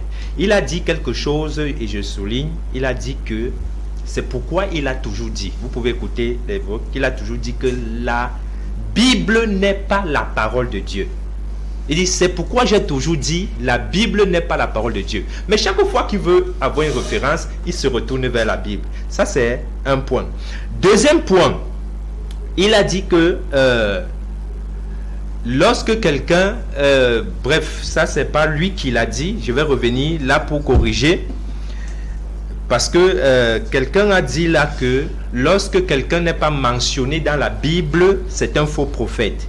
Alors, mon frère, tu peux me lire le livre de Actes 13:6 pour nos téléspectateurs qui nous suivent. Alors, écoutez. Acte 13:6. Oui. Ayant ensuite traversé toute l'île jusqu'à Paphos. Jusqu'à Patmos. Ils trouvèrent un certain magicien faux prophète juif. Il trouva un certain magicien faux prophète qui s'appelait Bar Jésus. Donc vous voyez déjà que dans la Bible, il est mentionné un faux prophète qui s'appelait Bar Jésus. Donc même les faux prophètes sont mentionnés dans la Bible. Maintenant, il y a autre chose que l'imam Mokhtar a dit. Il dit que c'est que la Bible est incomplète. Je vais dire une chose, c'est que oui, la Bible elle est incomplète. Incomplète dans quelle mesure? Tout ce qui est écrit dans la Bible ne sont pas toutes les révélations de Dieu. Je vais d'abord prendre dans Daniel. Daniel, le livre qu'il aime bien citer, parce que même son frère Alassane a cité Daniel. Dans Daniel chapitre 12, au verset 4, il est écrit: toi Daniel, tiens secret ces paroles et scelle-le dans le livre jusqu'au temps de la fin. Il dit: plusieurs alors le liront et la connaissance augmentera. Donc ici, dans le livre de Daniel, il y a des choses que Daniel a scellées, que les gens de son époque n'ont pas su, parce que c'était réservé aux gens du temps de la fin. Deuxièmement, quand vous prenez aussi dans Jean qui était un disciple de Jésus, dans sa révélation de l'Apocalypse au chapitre 10, au verset 3, je vais commencer, il est écrit: et il cria d'une voix forte, comme rugit un lion. Quand il cria, 7 tonnerres fit entendre leur voix. Et quand les 7 tonnerres fait entendre leur voix, il dit: j'allais écrire. Qu'est-ce que Jean allait écrire? On n'écrit pas quelque chose qu'on n'entend pas. Ça veut dire qu'il y avait quelque chose à écrire. Il dit: j'allais écrire. Et j'ai entendu du ciel une voix qui disait: scelle ce qu'ont dit les 7 tonnerres et ne l'écrit pas. Donc, dans même l'Apocalypse, il y a la partie écrite, il y a la partie scellée.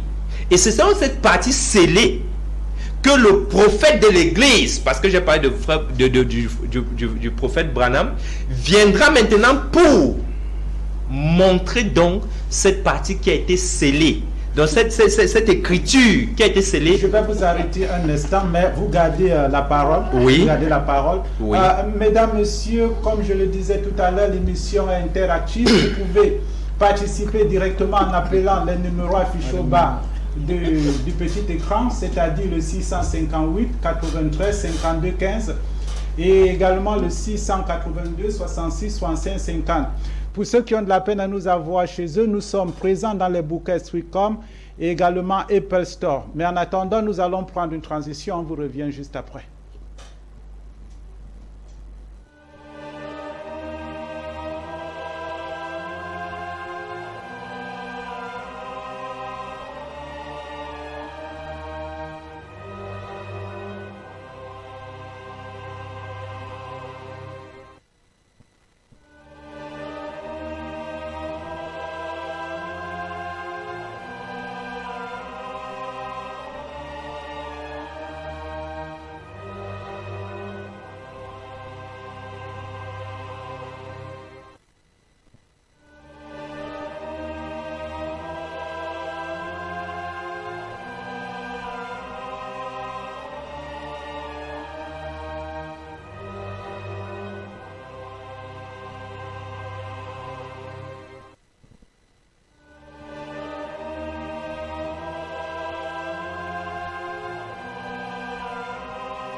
Alors, nous sommes de retour à l'antenne. Le temps pour moi de vous rappeler que vous pouvez nous appeler directement au numéro 658 93 52 15. 658 93 52 15 et vous serez connecté à l'antenne pour participer à l'émission. Ou alors, vous pouvez nous faire des messages classiques ou WhatsApp au numéro 682 66 65 50. 682 66 66 65 50. Ces numéros sont affichés au bas de votre petit écran. Alors, prophète Élisée, la parole était à vous. Oui, je voudrais chuter. Nous avons un téléspectateur. Bonsoir, monsieur. Vous reculez. Éloignez-vous de votre poste de récepteur, s'il vous plaît. Vous vous présentez. Voilà, c'est bon maintenant. Vous vous présentez et vous participez à l'émission. Oui, présentez-vous et participez à l'émission. J'appelle depuis l'Extrême-Nord, c'est Mohamedou. Oui. Je pose la question à votre pasteur qui démontre que William Marie Branham est le prophète de dernier temps dans la Bible. Comme nous lui a posé la question. C'est ce qu'on attend. D'accord, il a la parole, il pourra démontrer. Merci d'avoir participé. Salutations à toute la population de l'extrême nord. Alors.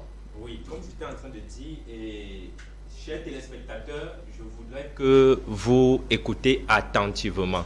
Parce qu'il y a beaucoup de choses que vous ignorez.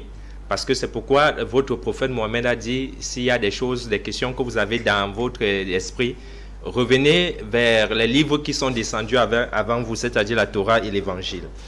Donc, je voudrais maintenant revenir, parce que c'est sur cette partie. Vous savez, la question du temps de la fin est une question qui a toujours taraudé l'esprit des gens. C'est pourquoi vous allez regarder à partir dans Matthieu chapitre 17, à partir du verset 16. Il est écrit, les disciples lui dirent cette question, pourquoi donc les scribes disent-ils que Élie doit venir premièrement? Parce qu'il y avait une question que avant la fin des temps, Élie devait venir. Écoutez la réponse de Jésus au verset 11. Il dit, il est vrai qu'Élie doit venir. Il y a une virgule pour les lecteurs. Élie doit venir. Et il continue, dit, et rétablir toutes choses. Donc l'Élie qui doit venir, sa mission c'est de rétablir toutes choses. Mais il vient au verset 2, il dit, mais je vous dis qu'Élie est déjà venu. Et qu'ils ne l'ont pas reconnu et qu'ils l'ont traité comme ils ont voulu. De même, le Fils de l'homme suffira de leur part. Et nous allons plus loin en comprenant que cette écriture, c'est Jean-Baptiste qui accomplissait l'Élie qui était déjà venu. Parce que plus loin, quand vous descendez, on dit que au verset 13, les disciples compris alors qu'il leur parlait de Jean-Baptiste. Donc, dans cette partie de Élie qui est déjà venu, c'était Jean-Baptiste. Mais il y a un Élie qui doit venir. Parce que ceux qui sont dans le monde de l'Église, sachent que nous attendons tout le retour de Christ. Mais avant que Christ ne revienne, chaque fois que Christ a toujours voulu faire son entrée, il y a toujours un précurseur qui vient préparer le chemin. Or, maintenant, selon donc ce précurseur, vous allez voir donc dans le livre de Malachie, Malachie chapitre 4, parce que c'est lui qui élucide très bien, à partir du verset 5 à 6, il dit, « Voici, je vous enverrai Élie le prophète avant que le jour de l'Éternel n'arrive. » La précision, le jour de l'Éternel arrive, nous savons que le jour de l'Éternel était déjà arrivé. Mais ici, il y a une précision. On dit ce grand jour est redoutable. Donc ici, on parle du grand jour est redoutable, c'est-à-dire du jugement dernier. Donc avant que ce grand jour est redoutable n'arrive, Élie doit venir. Et maintenant, la mission qu'il fait au verset 6, il dit, il ramènera le cœur des pères à leurs enfants. Ça, cette première partie, si vous regardez, c'est écrit sur Jean-Baptiste. La deuxième partie, on dit, et c'est une jonction. Le cœur des enfants à leur père, de peur que je ne vienne frapper le pays d'interdit. Maintenant, pour reconnaître donc si le rétablissement dont Jésus parlait dans Matthieu chapitre 17, si nous allons dans le livre de Actes chapitre 3, vous allez comprendre que, vous savez que dans le livre de Actes chapitre 3, Jésus-Christ était déjà mort. Donc, si les choses avaient déjà été rétablies, les disciples ne reviendraient plus là-dessus. C'est pourquoi dans Actes chapitre 3, verset 19, il est écrit, il dit, « Repentez-vous donc et convertissez-vous pour que vos péchés soient effacés, afin que des temps de rafraîchissement viennent de la part du Seigneur et qu'il envoie celui qui a été destiné, Jésus-Christ. » Donc, Jésus-Christ doit revenir. Il dit que le ciel doit recevoir jusqu'au temps de rétablissement. Donc, il y a un temps de rétablissement. Est-ce que toutes choses ont déjà été rétablies? C'est là la question. Et c'est d'où donc, pour le rétablissement de toutes choses que vous voyez là, dans Actes chapitre 3, à partir du verset 19 à 21, il faut d'abord un précurseur.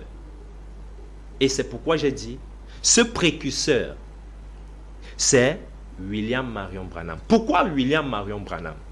Je vais répondre parce que comme a dit mon frère l'imam Mokhtar, et je suis très d'accord avec lui, on reconnaît un prophète par les écrits qu'il annonce et par l'accomplissement des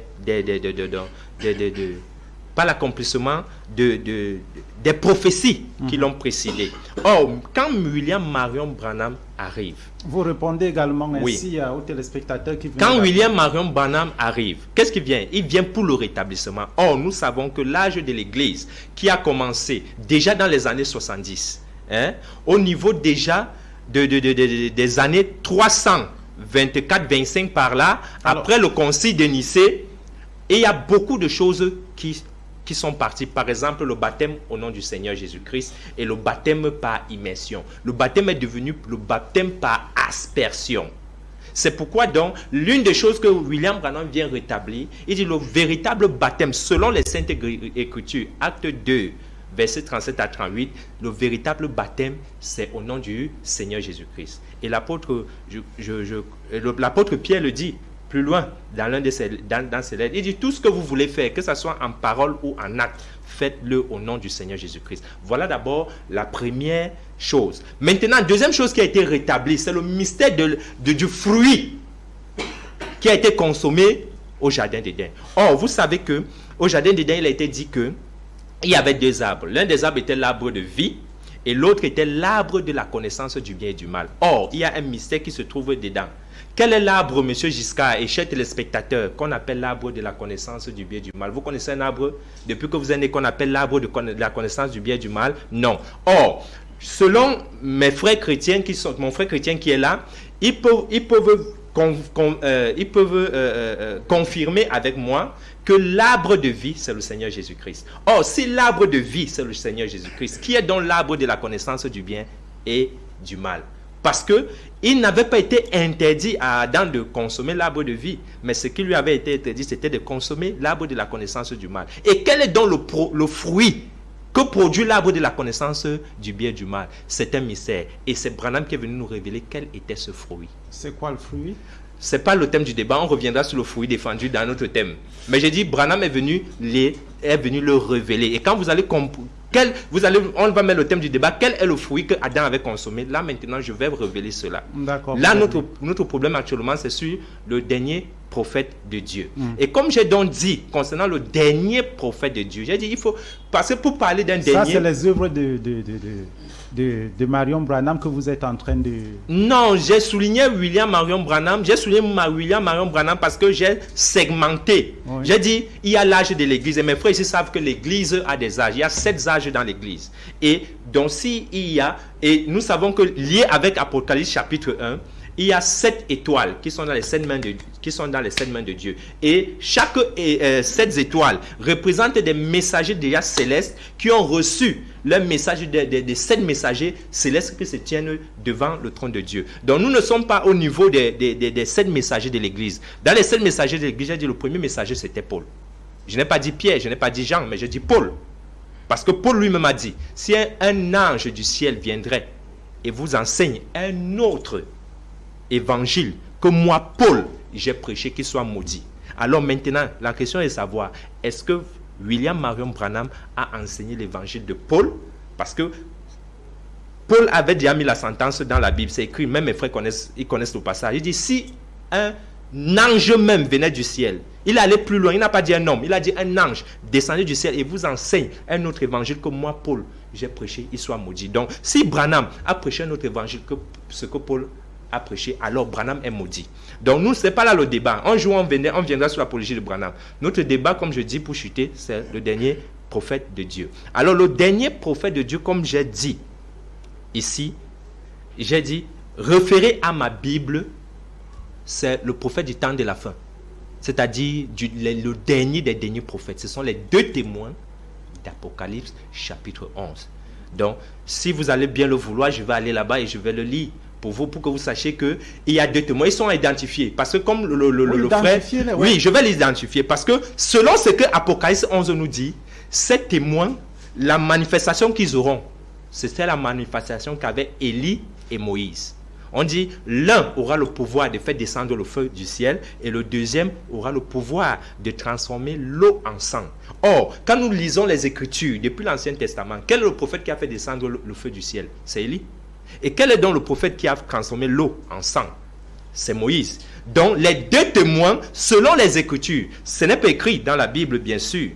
Au regard des téléspectateurs, je veux le dire, ce n'est pas écrit dans la Bible que les 2 témoins sont Élie et Moïse. Mais puisque on reconnaît un prophète par la manifestation, quelqu'un a dit tout à l'heure que la chair peut mourir, mais l'esprit vit. N'est-ce pas? Ça veut dire que l'esprit, donc, nous lisons dans Apocalypse 11, des 2 témoins, la Bible nous identifie quelle sera la manifestation de ces 2 témoins. Ils viendront bien sûr avec un message, mais la particularité dans leur prédication de message, c'est que l'un aura le pouvoir de faire descendre le feu du ciel et l'autre pourra changer l'eau en sang. Or, cela ne s'est pas encore accompli. Et je vous dis, ça serait à la fin des temps. Bonsoir, Oussa 7, c'est votre frère, monsieur Badi Sissé du Mali. J'aimerais des explications de la part du prophète et du pasteur, qu'il nous explique comment est-ce que Jésus peut être Dieu et prophète en même temps. Et si Jésus, Père de Dieu sur lui, est le dernier prophète qui est le consolateur qu'il a annoncé dans la Bible. Je demande des doigts, c'est ce qu'il a écrit à Imam Mokhtar. Je suis un peu malade ce dernier temps. C'est pourquoi ça fait longtemps que je ne participe pas à l'émission. Merci monsieur Badi Sissé du Mali d'avoir participé. Alors, j'espère que Imam Mokhtar a compris ce que ça veut dire doigt. Pour vous compreniez, moi, je suis perdu là. Oui, pasteur Enoch. Alors, vous avez pris des notes, vous avez beaucoup été interpellé là. Alors, je vous donne la parole. Déjà, merci Jiska. Ça, c'est ma deuxième fois d'être dans ce programme. Je suis toujours très content, mais sauf que je voulais rappeler à M. Mokhtar, je ne joue pas au jeu des vues sur Facebook pour des gens qui suivent. Et quand il faut qu'on ait un peu l'humilité que lorsqu'on comprend quelqu'un en faux, vraiment, c'est pas en grondant, il n'y a pas d'enfants ici. Donc quand nous venons ici, c'est pour nous édifier. Et je continue à dire, je viens passer pour l'apologie de quoi que ce soit. Je suis un serviteur de Dieu, je me réfère à la Bible et j'apporte ce que je comprends par là, en mon sens, que Dieu me met à cœur. Je n'ai jamais dit ici, sur ce plateau, ce qu'il a essayé de dire, que je me moque de mon frère et je n'ai pas pu me justifier sur le cas de Branham. Je ne l'ai jamais dit ici. Parce que, à le constater sur tout ce qu'il fait, ça lui donne assez du plaisir pour remplir ses comptes TikTok et montrer comment est-ce que les hommes de Dieu se contredisent. Ce n'est pas ça le sujet. Je ne viens pas me contredire ici, première des choses. J'ai dit ceci. Branham, nulle part dans la Bible, ce nom n'est mentionné. Je l'ai dit. Et j'ai dit également Mahomet, nulle part dans la Bible, ce nom n'est mentionné. Je l'ai dit. Et personne ne peut me le prouver là où il y a le nom de Branham. Personne ne peut me montrer là où il y a le nom de Mahomet. Au moins Jésus, c'est écrit dans la Bible. Même si vous dites que dans l'Ancien Testament, il n'y en a pas. Mais au moins Jésus, c'est écrit dans la Bible. Ça, c'est ça d'un. Ok. Si on passe donc dans le temps des mots, de jouer celui qui veut faire l'apologie de sa communauté, ou bien Allah, ou bien Branham, moi je ne joue pas à ce jeu, hein, jusqu'à. Je suis ici pour essayer de parler du dernier prophète de Dieu, et c'est ce que j'essaye de mettre en exergue. Il a parlé beaucoup de choses ici, et donc je peux même catégoriser une chose l'une sur l'autre. Si on dit que, si mon frère qui est là, Élysée dit que Branham est le dernier prophète de Dieu, ok, et que tout ce qu'il a essayé de démontrer, A plus B, que évidemment, dans la communauté d'Abraham, je ne connais même pas sa nationalité, dans la communauté d'Abraham, dans le village où il est né, il a trouvé assez de problèmes. Mais il s'est référé à ce que Dieu a dit et il a arrangé cette situation. Est-ce que Mokhtar était là-bas? Non. Ça, c'est l'une des choses. Monsieur Alaska a également dit que le prophète qui arrive, le dernier prophète, vient de l'Arabie Saoudite. Je sais pas, il a dit Arabie. Je me dis, c'est le pays au désert arabique. Il a ses références. Mais moi, je dis, je ne joue pas à ce jeu. Même pas. Donc, quand on est sur un plateau et qu'il faudrait ridiculiser certains pour se faire, non, je ne joue pas trop à ce jeu. Donc, j'appelle un peu au respect des autres, aux autres panélistes. Ça, c'est d'un. Maintenant, je vais revenir sur ce que mon frère a dit. Le chrétien que je suis ne fait pas l'apologie de l'hypocrisie. Non, je ne le fais pas. Je ne peux pas faire l'apologie de l'hypocrisie. Parce que quand il essaye de dire que non, la différence de le chrétien et l'autre, c'est que chez le frère musulman, quand c'est la vérité, on te dit bim. Et quand c'est chez le frère chrétien, on cache. Je pense que jusqu'à si nous sommes dans un tableau de personnes polies, si mon frère élève et dit que Branham est le dernier prophète et que je dis qu'il n'est pas écrit dans la Bible, je ne pense pas là où j'ai mal répondu. Il faudrait que je fasse quoi? Que je dise que non, je ne joue pas à ce jeu, je continue à le dire. Mais je veux situer, tu comprends Giscard? Je peux situer chaque personne ici dans sa coupe de la Bible. Si la Bible déclare dans Joël chapitre 2, les versets 28 et 29, que les jours arrivent où les jeunes gens prophétiseront et que nous sommes aujourd'hui dans cette tendance et que ce n'est pas aujourd'hui que ça a commencé. Ça a commencé à l'époque de Mahomet ou bien de Branham. Pourquoi est-ce que je devrais nier ou bien devrais ne pas les catégoriser dans ce genre de choses? Et chacun qui dit qu'il est le dernier prophète, c'est selon quoi? Est-ce que apporter des solutions à ta communauté veut dire que tu as résolu le problème du monde entier? Non. Est-ce que apporter de la nourriture dans ta communauté, vous savez que le voisin n'a pas faim? Allez-y. Vous savez que le voisin n'a pas faim? Est-ce que le simple fait que tu sois millionnaire, est-ce que ça veut dire que ton voisin est millionnaire? Non. Nous cherchons quelque chose aujourd'hui qui est un mystère, qui peut permettre que chacun de nous d'être à l'aise là où il est. Je ne viens pas dire aux musulmans que, chers musulmans, devenez chrétiens. Je ne viens pas dire aux chrétiens que, allez, devenez musulmans. Donc il faudrait, moi je suis pendant le jeu pour dire, élevons, non, le débat reste tel qu'il est et qu'il faut qu'on parle du sujet qui nous concerne là, présentement. Qui est celui de quoi? Qui est celui, le dernier prophète de Dieu. Le dernier prophète de Dieu. C'est là où nous sommes. Et je l'ai dit ici, que pour moi, il n'y en a pas. Je reste sur cette posture. Qu'il n'y a pas de dernier prophète. Regardez la caméra et dites-le aux téléspectateurs. Merci. Désolé. Je reste là qu'il n'y en a pas un dernier prophète de Dieu. Que veut dire imam chez les musulmans? Je ne connais pas. Qu'on m'explique ça ici. Dirigeant. De quoi? Du peuple de quoi? De quoi? Ceux qui dirigent une communauté musulmane. De quoi? Qui appartient à qui? Un d'abord. Je ne connais pas, je pose la question. Ta maison. Oui. Ta maison, tu es même là-bas, tu es chef. Ma question est celle. Allez-y. Oui, Que veut dire imam? Dirigeant. Dirigeant. Vous pouvez, moi ça me dérange pas. Ils vont répondre. Voilà. Ils vont Je ne répondre. connais pas la signification de imam. Mais tu diriges la maison, tu diriges un peuple qui appartient à qui? C'est ça. On doit donc te classer dans quoi? Dans quel critère tu Dans quel diriges? critère? Tu parles de la part de qui? Et il t'a choisi comme quoi? Qu'est-ce que tu fais? Moi, ce sont des choses importantes. Monsieur Alaska, il est là. Il est quoi? Il est ici en tant que quoi? La communauté qui gère, c'est sa progéniture? C'est quoi? Son nom de quoi? Est-ce qu'il est là? Voilà les véritables questions que j'ai envie de me poser. Peut-être je suis ignorant là-dessus. Maintenant, Imam Mokhtar me dit qu'on peut être prophète mort de chair, mais pas mort d'esprit. Et quand moi je parle, je n'ai rien à y voir avec la chair. Je n'ai rien à y voir avec la chair. Tous ceux qui sont sur ce tableau, qui parlent de Jésus-Christ de Nazareth, qui parlent de Mahomet, ne les ont pas vus sur la forme physique. Mais nous avons eu la grâce de l'esprit de révélation de qui étaient ces hommes. Par le biais de notre intelligence aussi, de pouvoir parler aux gens qui peuvent nous écouter. Chacun se sentant bien là où il est.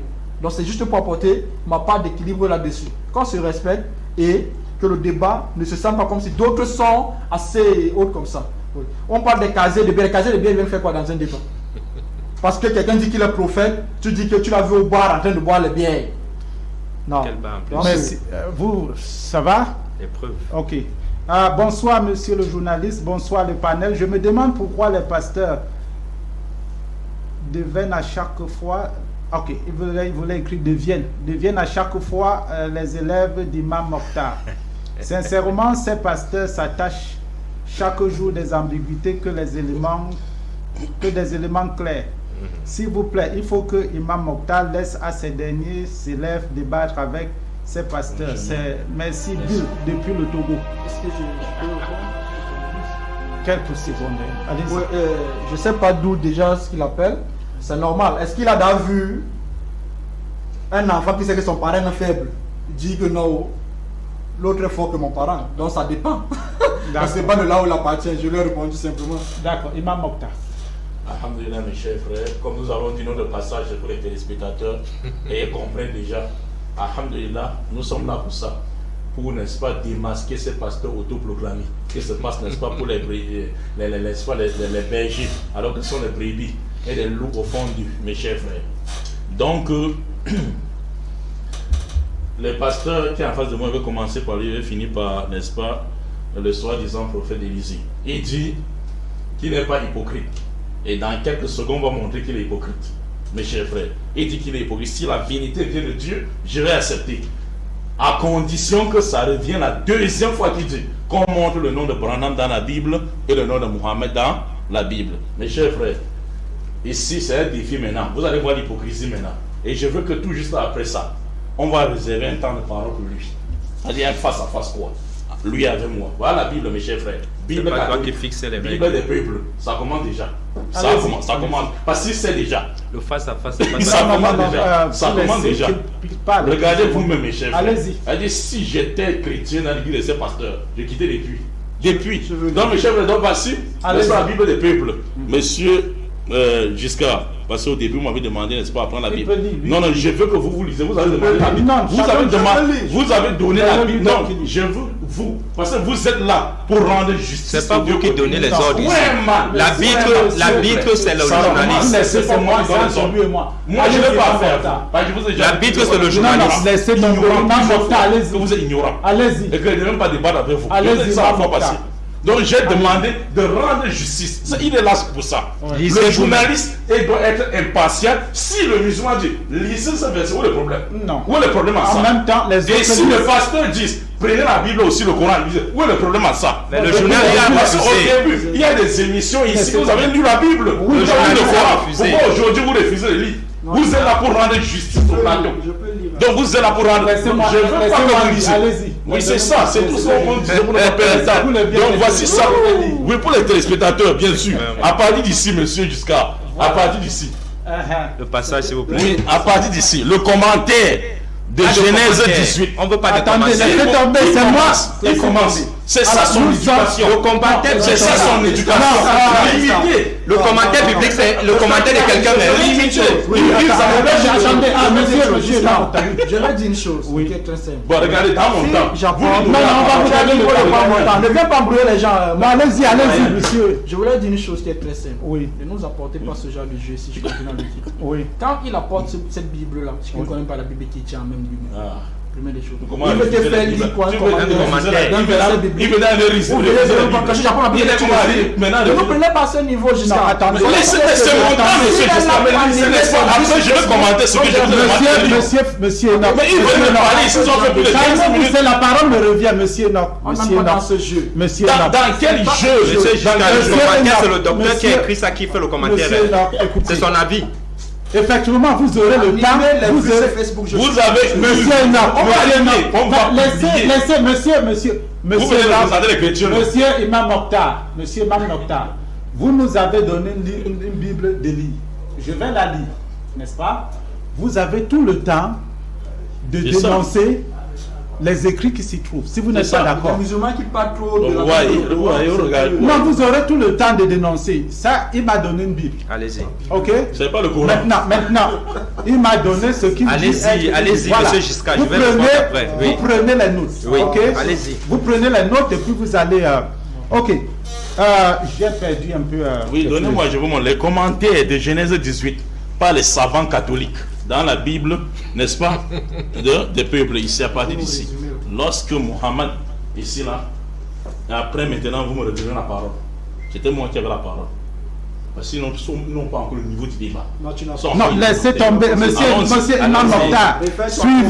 Suivez-moi, vous m'avez donné des lignes. Alors, lorsque Mohammed se présentera comme le nouveau prophète, il rappellera que, selon les traditions bibliques, les Arabes descendent d'Abraham par Ismaël, mais il ne fera pas mention des promesses de Dieu à Abraham.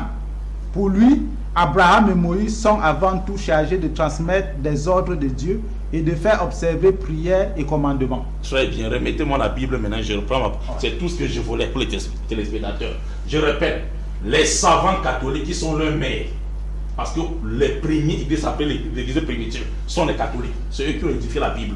Même ceux qui lisent 73 livres, ils ont 73, 66 livres. Parce que même si on veut placer le débat sur la Bible était la parole de Dieu, ils seront éclaboussés comme ils n'ont jamais été sur le plateau. Ça Non, mais oui, comment ça vous aurez la monsieur, monsieur, non, vous avez la parole après. On vous observe.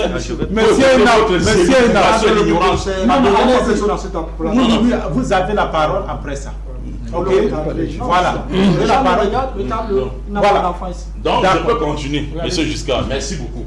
Donc, chers téléspectateurs, je vous ai dit qu'il a dit qu'il ne joue pas à l'hypocrisie. Je vous ai dit, je vais montrer qu'il est hypocrite. Ça n'a même pas fait une minute. Vous voyez vous-même leur façon de faire. Nous sommes là pour démasquer. C'est ça notre rôle ici sur le plateau vis-à-vis de ces pasteurs éclaircis, également les téléspectateurs qui les suivent moutonnièrement dans les églises. Donc mes chers frères, les savants catholiques, pas musulmans, dans la Bible disent, quand Muhammad se présentera, et ce que j'ai toujours dit ici, au début de l'émission, que Muhammad descend d'Abraham par Ismaël et Jésus descend d'Abraham par Isaac. Et c'est avec ces deux enfants que Dieu a traité les alliances. Parce que seuls les savants. C'est pour ça que monsieur, jusqu'à avant que je commence ce parti, Allah dans le Coran chapitre 13, 43, il dit Muhammad, ceux qui ne croient pas, c'est-à-dire les ignorants quoi, disent tu n'es pas messager. Dit Allah suffit comme témoin et les savants parmi les livres, les gens du livre sont témoins. Et ils sont savants.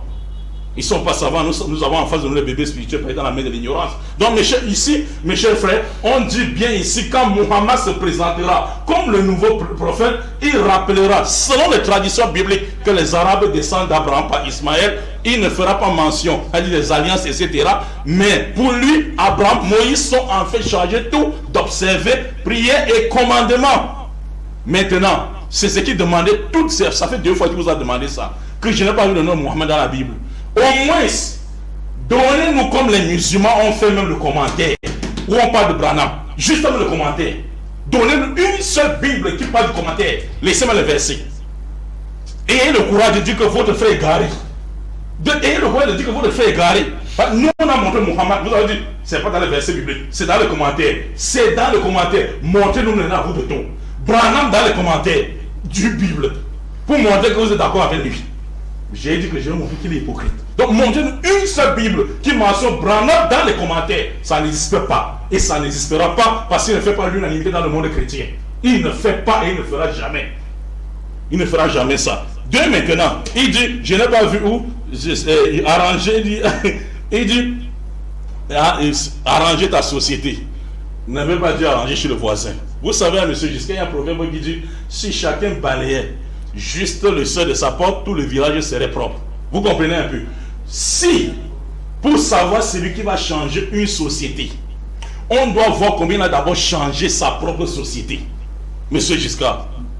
Si Muhammad veut changer, s'il est le messager destiné à l'humanité, issu de la postérité d'Abraham, il doit d'abord changer sa société. Et c'est ce qu'il a fait avec les Arabes. Maintenant, il dit maintenant, il n'a pas changé l'humanité. Même Allah n'a pas fait l'unanimité. Même Jésus n'a pas fait l'unanimité. Quand Jésus est arrivé, il y a les mécréants qui voulaient le tuer. Pourtant, il était le véritable que vous avez connu, qu'il est le véritable, n'est-ce pas, envoyé de Dieu. Mais il n'a pas fait l'unanimité. Muhammad qui est venu pour l'humanité. L'effet de dire, je vous prie l'exemple. Un Camerounais qui dit son excellent Paul Biya n'est pas mon président, c'est Amadou Aïe, je dois être arrêté, condamné, j'étais en prison. Ça veut dire que comme le président Paul Biya est président du Cameroun, il est le président du Cameroun, mais est-ce qu'il fait l'unanimité? Non, il ne fait pas l'unanimité. Est-ce que ça enlève de ça son pouvoir de président? J'ai dit que ce pasteur-là élever le niveau du débat. Ou bien appeler tous les pasteurs, n'est-ce pas, pour élever le niveau du débat. Donc, notre plateau, c'est un plateau intellectuel. Et je savais également M. Giscard pour ça. C'est un plateau intellectuel. Donc, vous dites que Muhammad a changé sa société. C'est pas seulement l'Arabie Saoudite où il est né qu'il a changé. Il y a les environs comme les Yémen et les autres qui n'étaient pas, ils étaient comment avant Muhammad qui est venu. Il y a beaucoup de pays qui adoptent la loi islamique aujourd'hui qui ne sont pas, n'est-ce pas, dans où est né Muhammad sallallahu alayhi wa sallam. Et ils voudraient ça pour vous. Parce que si un seul instant, la loi du Cameroun était basée et régie sur le Coran, on ne devait jamais trouver tous ces gaffes-là. Merci, Mokhtar. Alors, ouais, j'aimerais un peu revenir. Vous savez, chez nous les chrétiens, s'il fallait une ordination, on devait nommer Mokhtar évangéliste. Il joue un très bon rôle. Il joue un très bon rôle d'évangéliste. C'est quelqu'un qu'on pouvait, en ma qualité de pasteur, je devais dire c'est un bon évangéliste. Les églises devaient être très très pleines. Et il prêche bien. Il prêche bien. Prêche bien. Donc, je lui reconnais cela. Merci. Je voulais te dire quelque chose, Mokhtar. Ne m'écoute pas, mais comprends-moi beaucoup quand je parle ici. Parce que quand j'accepte même arriver dans ce débat, je me renseigne si tu es là. Et quand tu es là, ça me donne de frissons, quoi. Assez de frissons. Assez de joie de savoir que je vais rencontrer quelqu'un après qu'on peut discuter. Donc, ça avec beaucoup d'humilité que je te le dis. Maintenant, je vais te dire une chose, frérot. Quand je suis ici, je te dis que si Mohamed a changé la contrée dans laquelle il se trouvait, il ne l'a pas fait pour d'autres contrées. C'est une vérité. Tu comprends ce que je dis? Moi, je peux prendre un exemple pour sortir, parce que quand on parle, c'est au sein de la société. Vas-y, okay? allez-y. C'est au sein de la société. C'est pourquoi quand je parle, il y a trop de gestes. Non, allez-y. Alors, moi, je vis dans une société où chacun, j'essaye de comprendre où est-ce qu'il se sent. Je vais te prendre un exemple jusqu'à. S'il faille que, ou bien s'il faut, qu'on s'attarde assez sur la seule et meilleure religion, le monde ne va pas avancer. Celui qui travaille à Oussa 7, devrait se réjouir qu'à la fin du mois, il a son salaire. Mais savez que celui qui a Orange Cameroun ne travaille pas? C'est l'équilibre. Ok? Ces deux descendants, c'est l'équilibre. Quand il prend une Bible comme celle-ci, je voulais qu'il me lise le verset, mais Mokhtar s'attarde sur un commentaire d'un éditeur. Il a déjà lu les documents d'Abrahamisme que l'éditeur lui-même prend et fait des commentaires. Il n'en a pas encore lu. J'ai des livres, j'aime les livres, j'ai pas Ok. apporté ici. Et Attends le débat sur ça. mes Bibles que j'ai, que ce soit Semeur, que ce soit Lis Second, que ce soit n'importe, je peux rester, jamais si même nouveau de commentaires, il n'y a pas ce genre de commentaires que je viens d'entendre. Tu comprends ce que je veux dire? Mais ces recherches nous permettent de dire que jusqu'ici. Une seule Bible, le nom de Branham, dans les commentaires même. Vous avez déjà vu? Même dans les commentaires. Comme je n'avais pas encore vu ça. Ok, donc cherchez aussi vos Mais ça ne Branham. veut pas dire que c'est pas, ça n'existe pas. Ah, je vous mets connaissez une les réserve. Branham, quoi. Voilà, je mets une réserve. Ok. Ça, c'est l'une des choses. Bon, maintenant, deuxième des choses que je voulais dire également, c'est sur ce plateau. Bien aimé, Actes des Apôtres 4, 12 me dit quelque chose. Frère, c'est un peu de Mélisse. Actes des apôtres 12 4, 12. à 4, 12. Oui. Ok. Je vais Me dit lire quelque chose. au nom de Jésus. Il Amen. dit, il n'y a de salut en aucun autre, car il n'y a sous le soleil aucun autre nom qui a été donné parmi les hommes par lequel nous devons être sauvés. Il n'y en a pas un autre. Ah. Je ne peux pas jouer à ce jeu. Si le nom qui doit me sauver, c'est Jésus-Christ de Nazareth, Amen. je suis là. Amen. Et c'est à ce nom que j'ai cru. Amen. Et c'est la chose pour laquelle j'ai dit ici. Il est le seul mort et ressuscité. C'est mon prophète. Depuis les temps anciens jusqu'à la fin, je ne sais pas là où le monde s'arrête. C'est mon prophète. Amen. C'est mon salut. C'est mon guérisseur. Amen. Maintenant, tous ceux qui entrent dans les débats d'ivresse de culture, Oui. on peut être cultivé. Vous savez, quand j'entends les gens un peu parler fort sur ce plateau, écoutez, nous ne sommes pas ici pour obtenir un baccalauréat à la fin. Nous ne sommes pas ici pour un examen à la fin. Nous sommes ici en sens d'édification sur le thème le dernier prophète. Et il faudrait ici qu'on ne s'attarde pas sur des choses qui animent notre religion. Bien, si nous allons aussi lui donner quelques minutes, nous sommes arrivés à la Ok. fin de l'émission. Nous sommes à la fin de l'émission et je ne vais pas prendre assez de temps. Tout ce que lorsque je viens ici, c'est pour l'intérêt des téléspectateurs. Et un téléspectateur a posé la question Comment reprendre mes mots? qui est, il a dit, Jésus est Dieu et prophète. Il aimerait qu'on explique ça en même Ouais, temps. Comment ouais. Jésus peut être Dieu et prophète. Il aimerait qu'on explique ça. Mon frère, il faut lire la Bible. Quand tu liras la Bible, tu comprendras ça. Mais pour l'instant, je vais prendre un Colossiens, si vous me permettez de lire rapidement, Allez-y. au verset 15.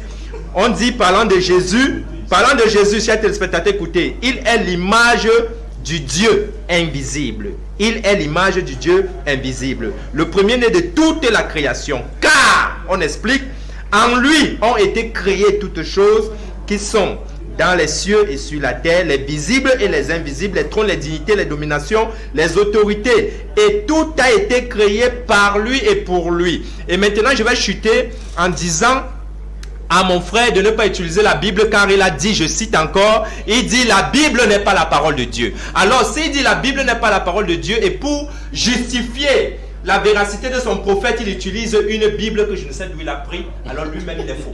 Merci. Alors, votre dernier mot. Oui, je suis beaucoup et tellement désolé En quelques minutes. parce que je vois qu'on parle sans comprendre là où on part. On a un objectif à atteindre. Le dernier prophète est celui dont Dieu a promis à Abraham que par lui seront bénies toutes les familles de la terre. Il n'a pas dit les prophètes. Qui est cet individu? J'ai donné les points géographiques. Ouais. C'est au désert. Jésus dit, j'ai beaucoup de choses à dire, mais quand celui-là sera venu, Oui. il vous dira ce qu'il aura entendu et vous annoncera des choses à venir. C'est là où je vais Merci m'arrêter. beaucoup. Imam Mokhtar, votre mot de fin. Oui, mes chers frères, je peux vous souhaiter seulement bon week-end. Bon week-end face à face à ce débat par le pasteur. Et qui est tenté de prendre, n'est-ce pas, le débat sur la divinité sera éclaboussé comme il n'a jamais été sur le plateau. Il sait ça. Et l'image dans Colossiens 1, verset 14 à 15. Tu oublies que Paul, au verset 3, dit nous rendons grâce à Dieu, le Père de Jésus. Paul appelle Jésus le Fils de Dieu. Au verset 3, il peut appeler Jésus Dieu au verset 15. C'est-à-dire une myopie spirituelle. C'est-à-dire on ne comprend pas la Bible. On va revenir sur ça, Inch'Allah. Donc, Muhammad Sallallahu alayhi wa sallam. Ça recommence encore. C'est la fin déjà. Non, c'est fini. Mesdames, messieurs, nous sommes arrivés au thème de l'émission. Comme il est de coutume ici chez nous à monsieur Enoch Ferdinand, vous allez vous lever, vous allez vous accorder une accolade fraternelle. Une accolade fraternelle. Je crois que les téléspectateurs aiment bien voir ça.